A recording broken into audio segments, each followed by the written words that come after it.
الصلاة خير من النوم.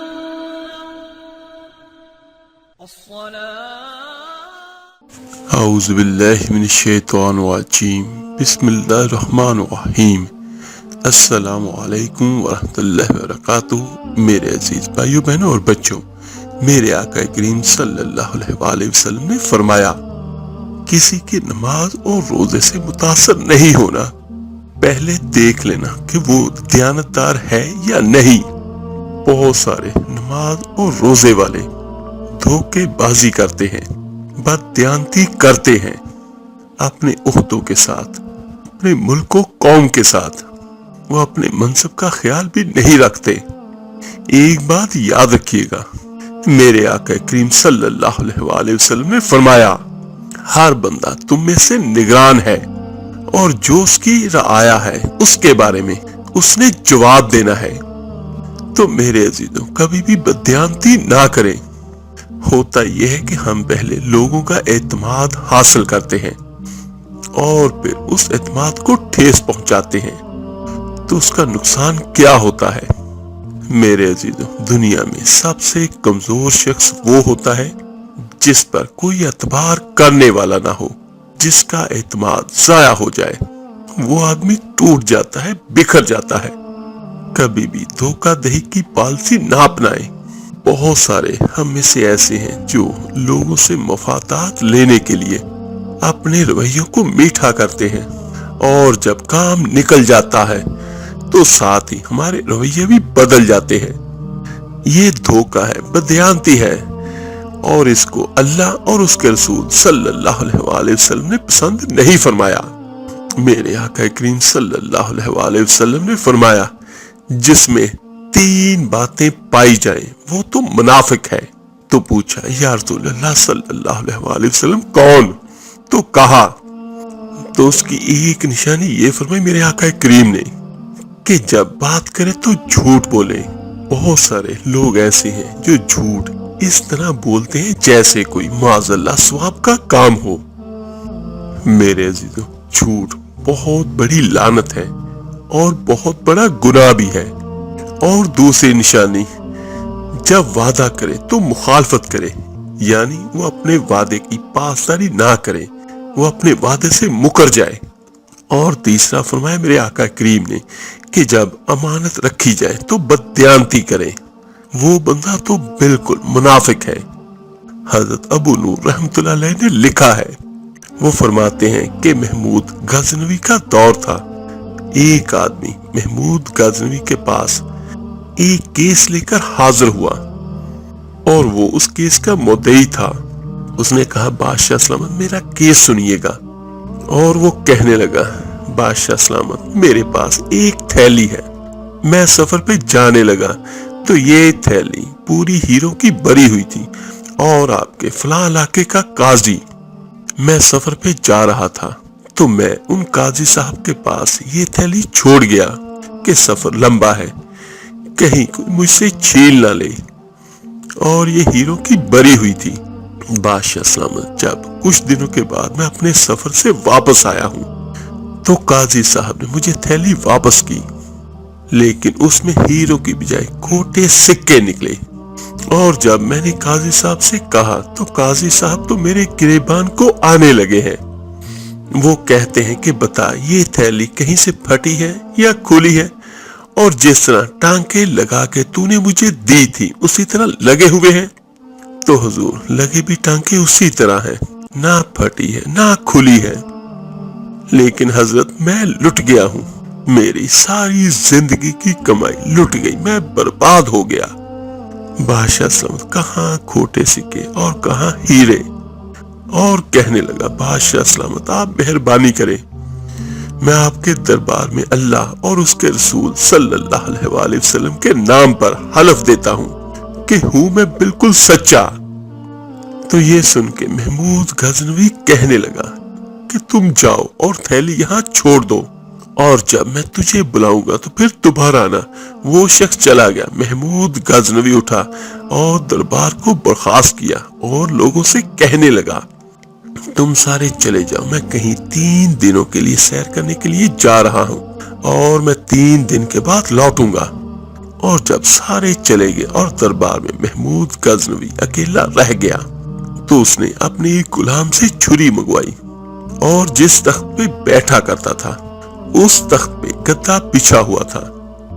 محمود نے چھری کے ساتھ اپنے ہی گدے کو خود ہی پاڑ دیا اور چھری اپنی جیب میں رکھی اور نکل گیا اور کہنے لگا کہ میرے بعد میرے دربار والے احاطے میں کوئی داخل نہ ہو، اور محمود غزنوی چلا گیا۔ اور جب صفائی کرنے والا شخص اندر آیا اور اس نے دیکھا کہ گدا تو پھٹا ہوا ہے، اس نے شور ڈال دیا، پہرے دار بھی آ گئے، سارے عہدے دار بھی آ گئے اور وہ کہنے لگے کہ بادشاہ سلامت کا تو گدا پھٹ گیا ہے، وہ تو مار ڈالے گا۔ اور وہ جاتے ہوئے کہہ کے گیا تھا کہ صفائی یا نگرانی کرنے والوں کے سوا کوئی نہ آئے، اور آیا بھی کوئی نہیں، اور پہلے دن ہی گدا پاڑ دیا کسی نے، وہ تو سب کو لٹکا دے گا، اب بتاؤ کیا کرے۔ ایک شور مچ گیا، سارے دربار کے ملازم اکٹھے ہو گئے، ان میں سے ایک شخص بولا فکر نہ کرو، میں ایسے ایک بندے کو جانتا ہوں جو اس طرح سیے گا کہ جس نے اس کو پاڑا ہوگا اس کو بھی پتہ نہیں چلے گا کہ میں نے کہاں سے پاڑا، ایسا وہ بہترین رفو کرے گا۔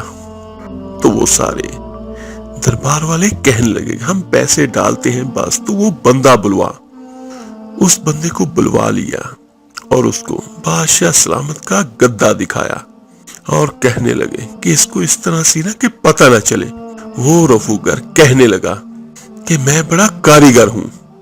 اس رفوگر نے وہ گدا لے گیا اور اس نے اچھی طرح سے رفو کر کے اگلے ہی دن وہ گدا واپس لے آیا۔ جب تیسرا دن محمود غزنوی واپس آیا اور اس نے پہلی نظر گدے پہ ڈالی اور اس نے بلایا سب ملازموں کو اور کہنے لگا کہ بتاؤ یہ گدا کس نے سیا ہے؟ تو وہ کہنے لگے حضرت ہوا کیا؟ تو محمود غزنوی کہنے لگا یہ گدا تو پھٹا ہوا تھا۔ وہ کہنے لگے دربار والے نہیں حضرت یہ گدا نہیں پھٹا۔ تو یہ سن کے محمود غزنوی کہنے لگا میں نے خود پاڑا تھا، بتاؤ یہ کس نے سیا ہے؟ تو وہ کہنے لگے دربار والے حضرت جب آپ نے پاڑا تھا تو بتا دیتے، آپ نے بتایا کیوں نہیں؟ تو محمود غزنوی کہنے لگا کہ اس لیے تو بتایا نہیں، بلاؤ اس بندے جس نے یہ گدا سیا ہے، اس کو رفو کیا ہے۔ تو وہ رفوگر آ گیا اور اس کو جب بلا کے بادشاہ کے سامنے کھڑا کیا تو بادشاہ اسے کہنے لگا کہ تم نے اس گدے کو سیا ہے؟ تو وہ رفوگر کہنے لگا بادشاہ اسلام آپ کے سارے ملازمین اکٹھے ہو کے آئے تھے، میری کوئی غلطی نہیں۔ تو محمود غزنوی کہنے لگا نہیں کوئی مسئلہ نہیں، تو بہت کاریگر ہے، میں نے اپنے ہاتھ سے اس کو پاڑا تھا پر مجھے بھی نہیں پتا چل رہا کہ یہ کہاں سے پھٹا تھا۔ اچھا، اور اس کے بعد محمود غزنوی نے اس رفوگر کو وہ تھیلی دکھائی اور کہنے لگا کہ یہ تھیلی بھی تم نے سی تھی؟ اس نے کہا جی حضرت یہ بھی آپ کے خادم کا ہی کارنامہ ہے، وہ آپ کے فلانے علاقے کے قاضی صاحب آئے تھے اور کہنے لگا کہ اس میں سے ہیرے نکال کے اس میں کوٹے سکے بھرنے ہیں، اور مجھے بھی انہوں نے تھوڑا سا حصہ دیا تھا۔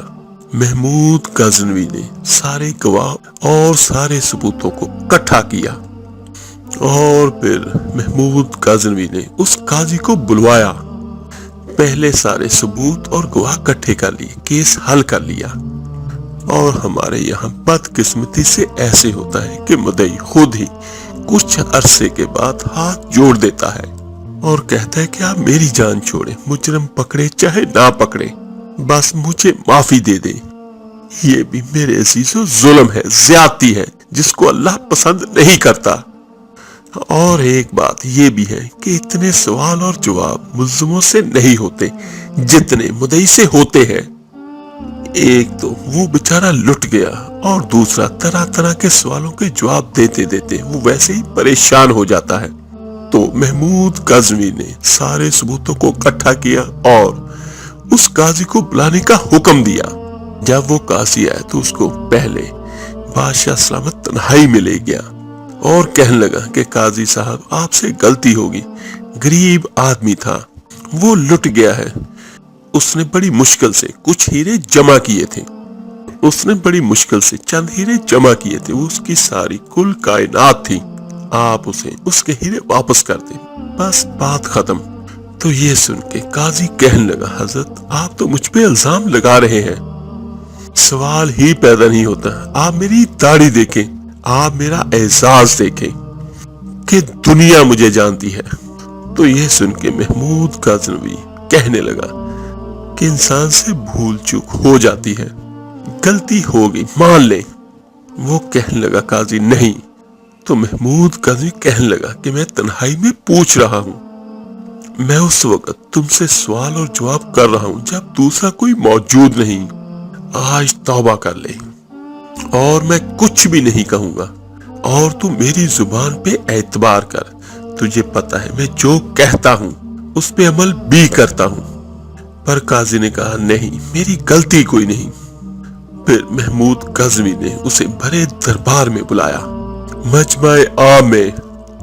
میرے عزیزو، مہلت کے دنوں میں جو توبہ کر لے وہ بچ جاتا ہے، لیکن بہت سارے لوگ رسوائیوں کے دنوں میں واپس لوٹتے ہیں اور اگلا گھر دیکھ کے، لیکن پھر حالات بدل چکے ہوتے ہیں۔ جب بڑے دربار میں قاضی کو بلایا اور کہا کہ تو مانتا ہے کہ نہیں، تو وہ کہنے لگا نہیں۔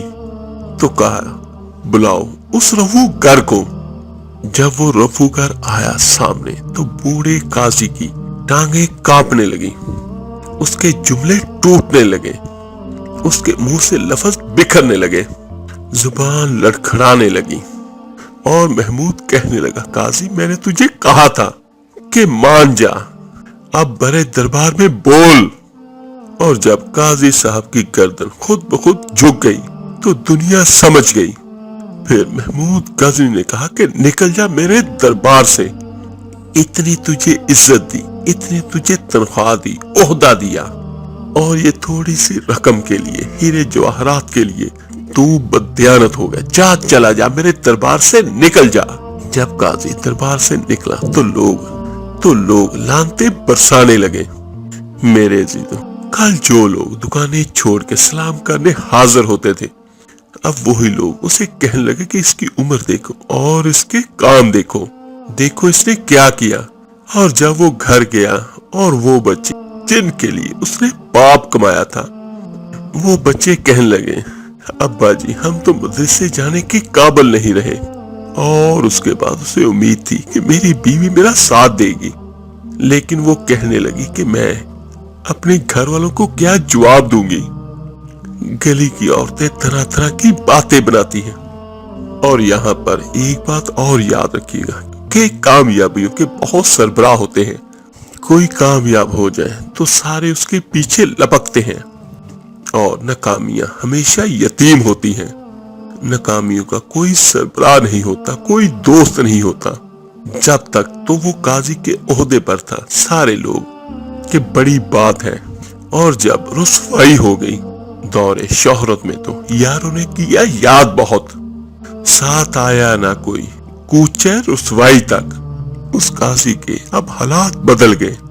وہ سابقہ قاضی خاموشی کے ساتھ اندر اپنے کمرے میں چلا گیا اور اپنی رسوائی سمیٹ کے اپنے بستر پہ لیٹ گیا۔ نہ روٹی کی بھوک، نہ پانی کی پیاس، اور نہ ہی نیند آئی، اور ساری رات وہ تڑپتا رہا۔ صبح کو گھر والوں نے جب دروازہ کھولا تو اس قاضی کی روح پرواز کر چکی تھی، وہ دنیا چھوڑ گیا۔ تو حضرت ابو نور رحمۃ اللہ علیہ فرماتے ہیں یاد رکھو کبھی بددیانتی نہ کرنا، وہ تو محمود غزنوی کی عدالت تھی، کل کو قیامت کے دن اللہ کی عدالت لگے گی۔ اور فرمایا وہاں تو گواہی دینے والا رفو گر تھا، اور قیامت کے دن تو تمہارے اپنے ہاتھ اور پیر تمہارے خلاف گواہی دیں گے، تمہارا اپنا وجود تمہارے خلاف گواہی دے گا۔ اور فرمایا یہاں تو لانتے دنیا دار برساتے ہیں، وہاں پر فرشتے ہوں گے، اور قاضی کو تو موت آ گئی تھی، اور قیامت کے دن تو دوبارہ موت بھی نہیں آئے گی، اور وہاں تو رہنا ہے اور سہنا ہے۔ تو میرے عزیز بھائیوں بہنوں اور بچوں، زیادہ تو کچھ نہیں، لیکن کیا ہم اتنا بھی نہیں کر سکتے کہ ہم آقا کریم صلی اللہ علیہ وآلہ وسلم نے جو نشانیاں بیان کی ہیں ہم ان سے باہر نکل جائیں اور ہم اللہ اور اس کے رسول والے بن جائیں؟ اللہ تعالیٰ سے دعا ہے اللہ تعالیٰ آپ کو، مجھے، ہم سب کو ایسے برائی کے کاموں سے بچنے کی توفیق عطا فرمائے اور ہمارے دل اپنے ذکر اور اپنے محبوب صلی اللہ علیہ وآلہ وسلم کی محبت سے مالا مال کرتے. آمین ثم آمین. آپ میرے لیے دعا کیجیے گا، میں آپ سب کے لیے ضرور دعا کروں گا. اس ویڈیو کو لائک اور شیئر ضرور کیجیے گا صدقہ جاریہ سمجھ کر. تو ملتے ہیں جلدی انشاءاللہ تعالی ایک نئی ویڈیو اور عمل کے ساتھ. اپنا بہت بہت خیال کیے گا. اللہ حافظ.